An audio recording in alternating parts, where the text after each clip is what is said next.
this the best day ever. Well, here's the thing. How do we get more output out of the same time in the day? And that's what we're going to talk. We're going to talk about releasing to your subconscious mind. To the HPLS podcast.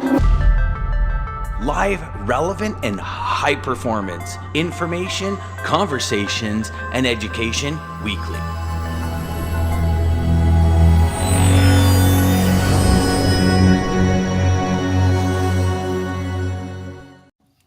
Everybody's like, God damn, you guys got a full house this morning, man. We are all here. Lisa, yes, Lisa, back for first good morning of the day. Good for you, girl. Now you got to just give us one on YouTube as well, all the other channels. So everybody, today is going to be a spectacular day. We're gonna come from a management sales side. We're gonna come from a psychology side. We're gonna come from every single side in this particular session, and we're gonna talk about releasing to our subconscious, right? So our subconscious is 30,000 times more powerful than our conscious mind. Everything has to go through the conscious mind to hit the subconscious mind, right? We look at it, the infamous one is tying your shoes, and it turns into just a habit. So how do we turn these massive productivity movements into habits? Imagine what it would be like if you just out of habit walked in and picked up the phone for sales calls. Imagine how powerful that would be, where there's no anxiety, there's no, delay, there's no hesitation, there's nothing. You're like literally shattering those glass ceilings every second of every day. And that's what we're going to talk about today. So today we got Jim and Mandy with us. I will let you two introduce yourself because I typically don't do a very good job of introducing people. I'm actually horrible at it. I tend to stutter. DJ's been there before. We did a live session for nine and a half hours, DJ. Yeah. And I said, I'm going to interview everybody. And I think by the fourth person, I was like, dude, I just hacked the hell out of all of that in the morning. It's horrible. So we will start with ladies first. Mandy. Yeah. Thanks for this. Your intro is awesome, by the way. Oh, thank you. Very sharp. Very good. I'm Mandy Morris. I'm the corporate shrink here. And so corporate psychology therapist. I'm a licensed professional counselor. And I am a co-clinical director and co-owner of Mosaic Counseling Group. Beautiful. Jim. Hey, I'm Jim Karr. I am a longtime management consultant. I won't tell you how many years because, it'll make me feel too old. And after that energetic introduction, I'm kind of tired, to tell you the truth. Hey, friend, I take a nap after every show, so don't worry about it. We're just getting started now. But I've written about a half a dozen books. I'm in the middle of writing book number 7 as we speak. You can see me doodling down here as we go along. And I'm really psyched to be on the show and to talk about this great program Mandy and I are working on. Beautiful. Beautiful. Okay, so why don't we start there? Tell us about the program you're working on. What's happening? Yeah, what do we got? Take the lead, Jim. You can go first. Yeah, well, you know what it is? We've got this idea around well-being and helping people get unstuck. We think there's a definite need out there in the marketplace. There's people still, reeling from the last 2 years, and the workspace is a little, edgy for a lot of folks. So we thought we'd put our heads together and come up with a program. We've got a 4-part approach to helping folks actually sort of recast their mindset so that they can get focused on what they really want to be doing, going forward. Sounds like we're shattering glass ceilings. I like I like Ryan's comment. It was dull and gloomy outside. Then I turned, or Hayden, sorry, it was dull and gloomy. I turned on sales chatter and the sun came out. Coincidence? I think not. Hayden? It's funny because the same thing happened at my place. So I mean, it's crazy because the light, it was dull. I was like, okay, do I close the blind? Because the inflections that come in and out. I'm like, nah, I'll leave it out, and then it came out. Nerfad, when we reach a healthy old age, God willing, I will let my grandkids sit next to Moses in 3rd grade. Nice. All right, so let's start there because I think the glass ceilings that we all self-impose on ourselves are part of the things. It's crazy how this conversation's come out because it seems like that's been the theme all week, DJ, hasn't it? Well, we just talked about it with Andrea Waltz. It was in the book, Pike Syndrome. It's the Yeah, same Pike advice. syndrome, right? Creating that glass ceiling and go for no. And then it came up on Monday, and then it also came up on Tuesday again when we were talking with Nick Romer. Yeah. Gentleman we had on Tuesday is actually selling something that's never been sold before. And part of his challenge is he has such amazing results with this product. People are going like, that's impossible. Come on, that's too good to be true syndrome. But getting back to that glass ceiling. So with the two of you, one side management, one side mind, what do you find some of the biggest things that we do to ourselves to impose that glass ceiling? I'll start. So, yeah, that's a great question. And sometimes we don't even know we're stuck. We just Mm-hmm. are. And it's something that you have to really kind of go into reflection and self-awareness, because your high functioning anxiety or high functioning depression or whatever it may be your normal, and so really looking at what your quality of life is like is important. But one of the biggest things, and I won't go too long on a tangent with it, because Go as long as you want, I can because get into I'm sure scientific I will answers. dig No, deeper no, once but you you were go. saying So go. before, so like 95% of our brain is all subconscious long-term memory. And so what we're doing in the present right here, right now is 5% of our brain. And so things can trigger us, can come up, and that hasn't been worked through or resolved, or we didn't even know was an issue. And not even know it, or it come up out of the blue, or whatever it may be. And typically from the work that I do, it's always going to go back to a unhealthy negative belief about yourself that you're operating out of. Like an example would be like, I'm a failure, or what if I fail? I'm powerless. I'm not good enough. So like you go to pick up a call and you notice that you're anxious about it. Maybe there's a fear there that you'll be perceived as weak or not salesy enough, which will go back to a belief about self. And so all of this self-awareness is important, and really looking at the areas that make you uncomfortable and why. Let me riff on that a little bit, Yeah, I Mandy. do. Okay. Yeah. Um, One of the things that we're doing in the program is we're actually offering a methodology, if you Mhm. will, an approach for sort of getting unstuck. And one of the steps in there is, in essence, kind of taking a baseline of Yeah. who you are, what you're about. And it starts with increasing awareness of sort of your negative beliefs, Mhm. as Mandy was saying, and being able to figure out what your triggers are so you can reframe your self-talk. And a lot of stuff that I do with clients in my coaching practice is about trying to help them recast the way they talk to themselves, Mhm. because what we start inside comes out, and sometimes it comes out sideways, Mhm. right? So what we want to be able to do is get a full awareness of like what's going on with me, what triggers me, what do I say to myself, Mhm. and then how do I recast it. So sort of practice self-kindness becomes one of the outcomes of one of the steps in our approach to Mhm. helping people get unstuck.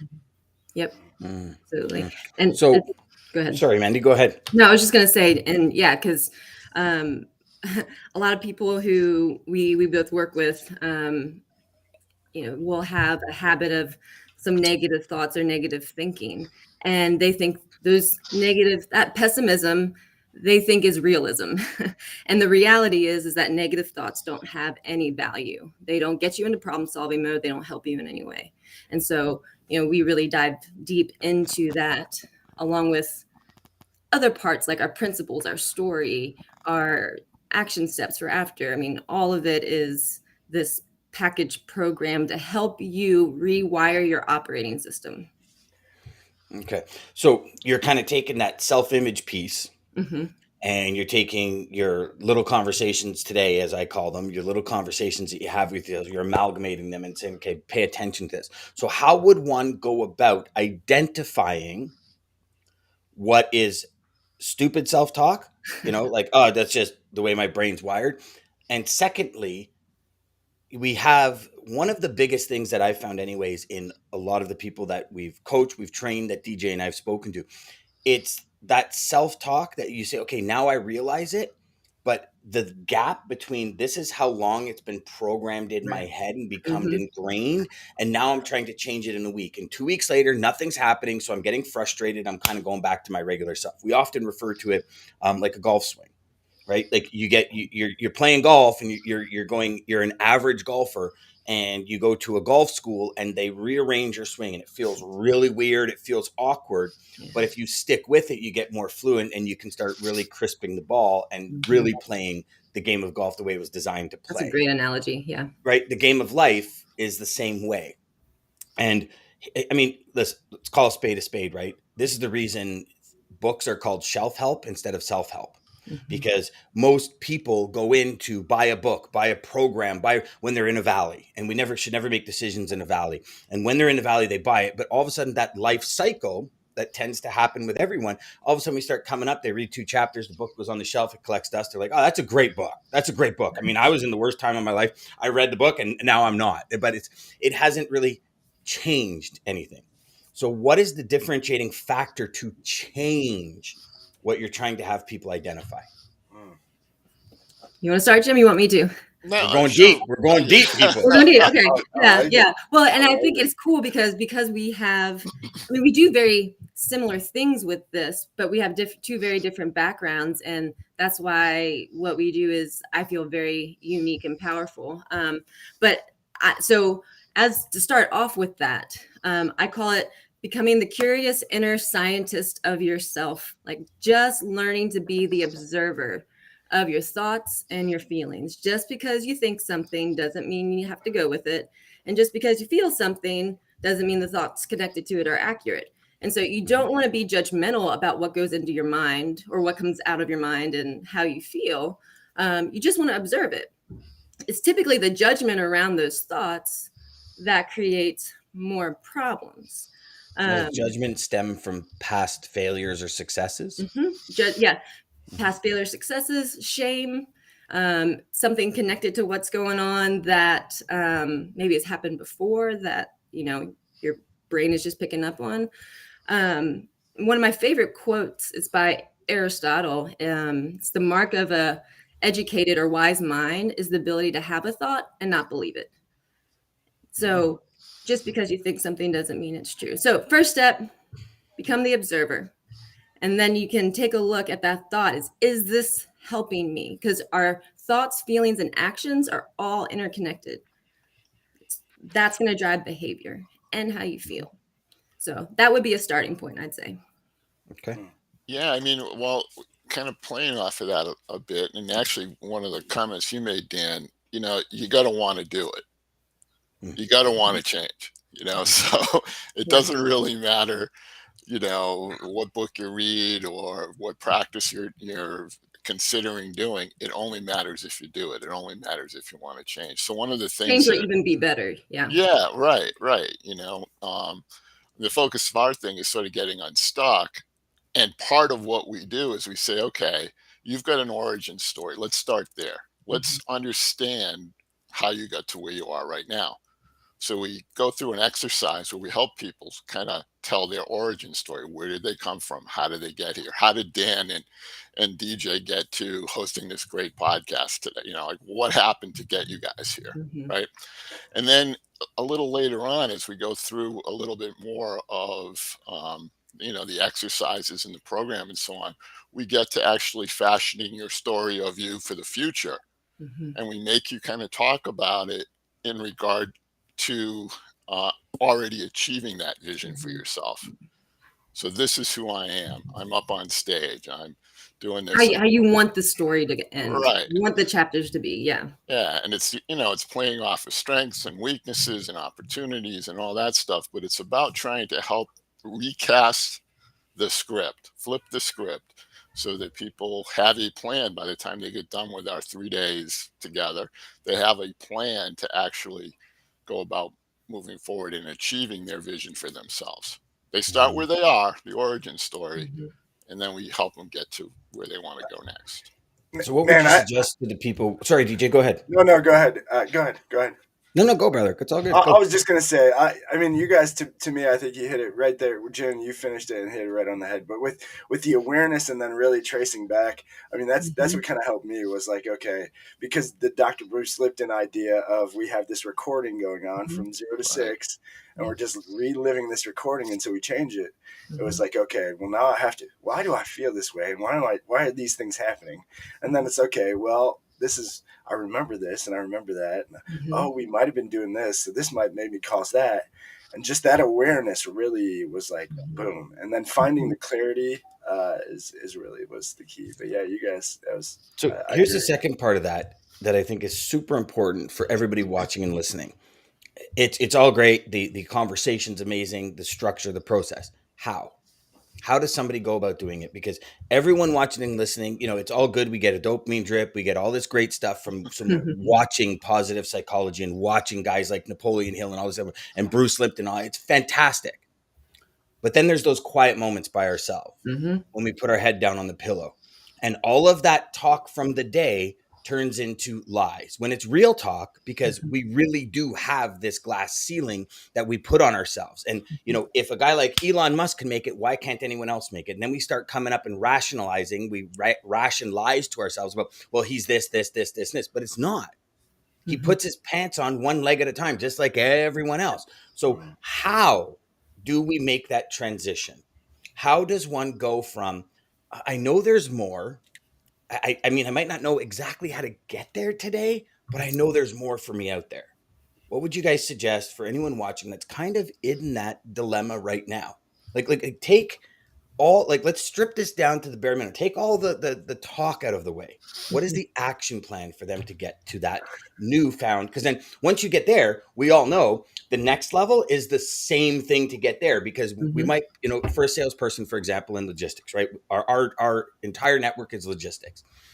Your kind of first barrier when you get into logistics is that $5,000 a week. Most companies kind of want the salesperson to do 20 G's a month in order to kind of move to the next level. You break through these barriers to hit $20,000 a month. Now it's like, we'll do 50 grand a month. You're like, oh man. And your whole body becomes uncomfortable.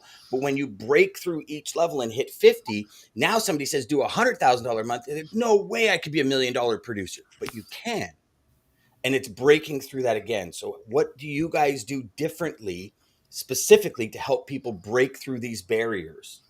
Because even 3 days, not enough to put your head down on the pillow at night for some people. How would that reconstruction of each of these phases work? Here's the thing, Dan. When you Yeah. walk out of our program, you've got a plan.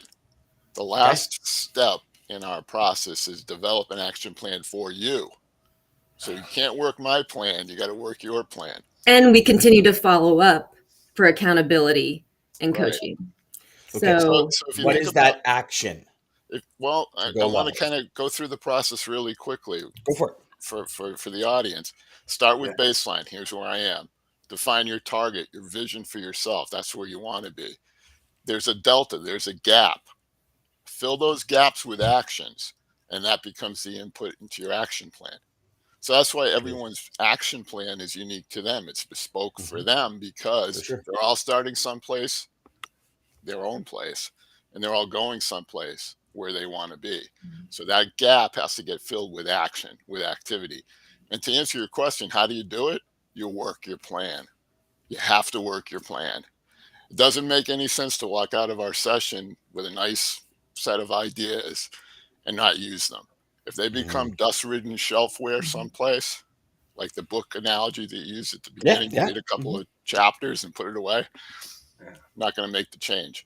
And that's why I answered that other question you had is you got to want to do it. And that's the thing. We can't make other people want it. You can't make somebody else want it. They have to want it. But I also know, DJ, and I'll speak from personal experience, okay? At 18, I started studying personal development. Bob Proctor was a huge mentor of mine. It took me till well into my 30s to shatter that glass ceiling. Yeah. Like, this is not overnight. And this is why I'm being very specific here, because our audience deserves the real core answers. We have all these great things that we say to ourselves, all these great quotes we read, all these great books. But when we put our head on the pillow that self-talk for me anyways, and audience, please share, it overpowered every single course, every single thing. It was like, what am I thinking? Like, you So know, you even have these amazing moments of like, oh my God, that idea is crazy. Yeah, it's gonna be it. And then it's like that, you know, like it's almost the instant where it goes, you're an idiot, you can't do it, you can't do it. And for me, it was more that education piece. I'm a grade 9 dropout, so everything reverted back to, Dan, you don't have the education for that. You don't have the education for that. And it took me like almost 2 decades of trying, hitting the ceiling, hitting a wall, banging my head, concussion after concussion after concussion, if you want to say it, to get there. And I'm trying to dig to the root of, is there something that we can do in our self-talk? Because that's more powerful than anything to help us overcome that. And hopefully people listening aren't going to take 2 decades to get there.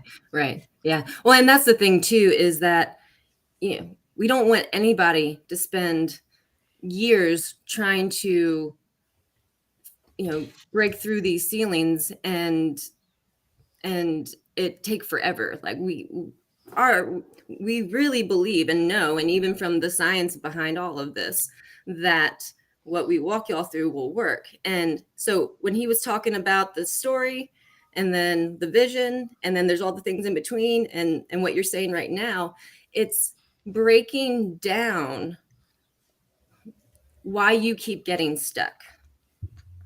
What are some of the common reasons you see people keep getting stuck? Common reasons is one, well, the first thing you'll notice is the negative self-talk or the fear self-talk or the worry self-talk or whatever that is. Once you're aware of it, right? Yep. You'll So kind you of bring see it that in a into different awareness. perspective. Yep. And then, so I would ask myself, what's the earliest time in my life I thought and felt that way before? And that's going to trace it back to where the self-limiting negative belief began. And if that doesn't get corrected and that doesn't get rewritten, then you're going to continue to see everything and feel everything through that same lens and that same operating system. So in order to rewrite it, you have to continuously rewrite it over a period of time in order for that new language to stick? Or what are you seeing from that side? So for instance, let's say you trace it back to something that happened in 3rd grade, 4th grade. And the self-limiting belief was, I don't belong, or I'm not good enough. But when you look back at the situation as an adult, it's like, well, that wasn't really true. I would never say that to a kid, but it feels true. And so there's a disconnect from the mind and the body, from what you know to the logically to be true to what actually feels true. And so by rewriting that part of your story to, you know, I did belong, I was good enough, that was because of whatever it was because of. Or my, you know, let's see, say you had a dysfunctional family, like all of us. And, you know, and some of your limited beliefs pretty much come from all of that. You can look back and say, oh, that's because my parents were doing the best they could. And it maybe wasn't enough for what I needed at the time. They only read the first 2 chapters and then they put it away. Yeah. There you go. Exactly. Yeah. And so from there, it's looking at yourself in a different way.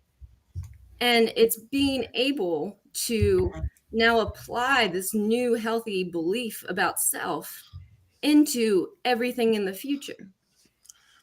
Here's the thing, right? I mean, we spend lifetimes trying to rehearse the lies, whatever they are, whatever we want to believe, right? And we rehearse them over and over and over again. And that's how they get implanted. That's how they become our self-talk, right?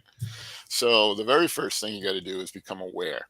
How am I talking to myself? What am I saying? What do I think about myself? Not what I'm projecting outwardly, but what am I really feeling inside? So, Dan, to your point about when my head hits the pillow, there's no escape. You're inside your head there. That's that, right?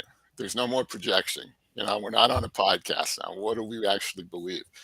So we start there. That's why we go to the origin story. That's why we talk about helping people understand how they got to where they are at the moment. So the self-pillow talk originates from your origin story. Right. Yeah. That's playing in a loop in the back of your head. Okay. Absolutely. Yep. Yeah. All right. Now we're Over and getting over down again. and dirty here. Like, Perfect. well, like Mandy said in the third grade, somebody said, fill in the Mhm. blank. Well, okay, that became programmed in our minds. We probably went to bed that night in third Yep. grade and kept Yep. saying it over and over to I ourselves. didn't I didn't get into the doctorate program. I didn't, Right. whatever it may be that now becomes this feeling of unworthiness or not capable or whatever it could be. Here's the thing, guys. It becomes your truth. If you say Yep. it over and over again, it's Mhm. what you believe. Mm. So what we're saying is, hey, knock it off. Start with awareness. What am I saying to myself? How am I talking to myself? Mhm. What do I want to do? Where do I want to be? And there's that delta, there's a gap. Okay, how do I get there? How do I get from where I am to where I want to go? And that becomes that action plan. And part of an action plan could be like Mandy referenced earlier. I mean, you may say that I want an accountability friend who's going to remind me on a regular basis. Am I practicing what I'm trying to accomplish? That kind of thing. Mhm. Why? Because if you recast the script, if you flip that self-talk script in your head, you start to move in another direction. You start to move towards the achievement of your vision. So there's a thing Mhm. called confirmation bias. Whatever you think, you see, right? I Yep. bought a kind of different red car. I hadn't seen that color red before. After I bought it, it was everywhere. I saw it everywhere. Yep. You know, It's so true. right, right. And Yeah. so, Leave it and you when will see it. yep, Wayne so Dyer. when you change your lens, opportunities actually show up way more than you would think because now Mhm. it's coming into alignment with yourself. Mhm. And it's still scary. And it's not like, yeah, now take action and you'll be fine. Everyone would have done that by now if it was that easy. And so, with the new lens though, we have the accountability and help you create the courage to do the hard things and to take the Beautiful. risk and to do all that so you can get where you want to be. Sorry, guys, we've been neglecting the old comments today. So Oh, yeah, Hayden that's Yeah, says okay. this yeah. falls right into that identity role T chart we spoke about. Absolutely, Hayden. Yes, Absolutely, sir. sure does. Lisa says awareness precedes change, 100%. Jeff says an unmotivated conscious keeps you from acting upon your most basic urges and desires in business. Take the Mm, saying, follow your dreams. Now my twist is create your dreams on what Mm, you want to do, follow them or mhm. make them happen. Very well mhm. said. Very well said, Yes, Jeff. sir. Hayden, we might have to read half of this on and half of it off. But you're talking my language here with the Matrix, brother. Let me tell you that. We have to shatter our own glass ceilings and false narratives we've been instilled with. The older I get, the more I see our world as a simulation with rules like the Matrix. They manipulate and bend those Mhm. rules to be more human. I'm a little where we be more human. It is a big one. I'm a little crazy, but the more I maintain this perspective, the more it proves to be valid. The reasonable person adopts themselves to the world. The unreasonable person persists in trying to adopt the world to themselves. Therefore, progress depends on the unreasonable person. I like that. That's almost like that should go in a framed picture on your wall somewhere. That's great. Very well Um, said. Good one. Hayden says, Jim and Mandy, have you ever practiced the creation and implementation of alter egos to show up as your best self for any chosen field of play? Yeah, I'll start with that. Yeah, just in a nutshell, we all have different parts to ourself.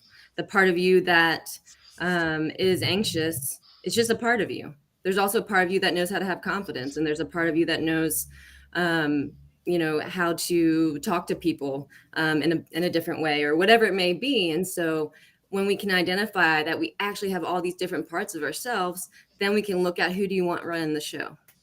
If you put all those parts of you around the conference table, who do you want running the show today? And then envisioning that and using that to, yeah, create that best version of yourself. Love it. Love it. Jim, how would you reply to that?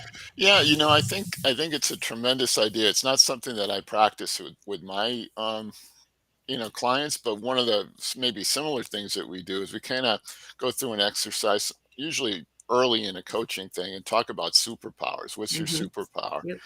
And why I do that is I want to get people to actually recognize the stuff they do well Hmm. and help Mhm. launch from there. So Build that rather than going confidence. back and, oh, I'm not good at this, I'm not good. Well, what are you good at? And let's use that. Let's leverage that strength, because that can be the foundation or the platform from which we grow into whatever we imagine for ourselves for the future. Beautiful. Oh, I Beautiful. love it. DJ.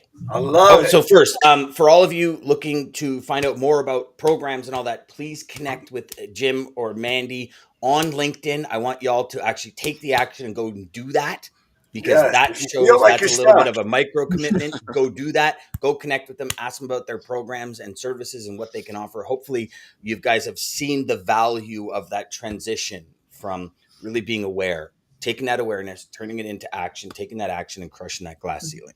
DJ, what do you got to bring us out of here, brother? Did you? Now, the big thing is every single day, DJ seems to be like just so in tune with where the conversation's gonna go that the quote matches the exact conversation, regardless of how it starts out. So let's see what happens today, DJ. Well, I already had it picked out, so hopefully it's a good I one. know. But first off, thank you, Jim. Thank you, Mandy. This Thank is you. amazing. The power of your mind, guys, and belief is so strong, so powerful. So if you feel like you're stuck, you want to get to that next level, but you don't know how, you might want to reach out to these guys.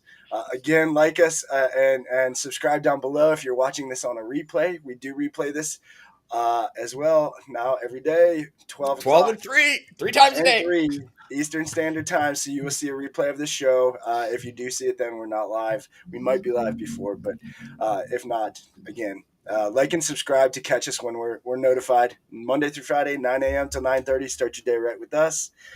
Dr. Bruce Lipton, my man. Yes, sir. Perception is awareness shaped by beliefs. Beliefs control perception. Rewrites beliefs and you rewrite beliefs and you rewrite perception. Rewrite perception and you rewrite genes and behavior. I am free to change how I respond to the world. So as I change the way I see the world, I change my genetic expression. We are not victims of our genes. We are masters of our genetics. Be the masters of your genetics, guys. I Change it. love that. Nice. That was good. It was a half a book, but it was good. Sorry. It was a good I half loved a it. book. I couldn't help I it. know, buddy. That was necessary. It was necessary to go. And remember, guys, American Logistics, Centurion Trucking, Yes. Daman, the man, the team out west. If you got any freight on East Coast going west, give Daman a call. Centurion Trucking.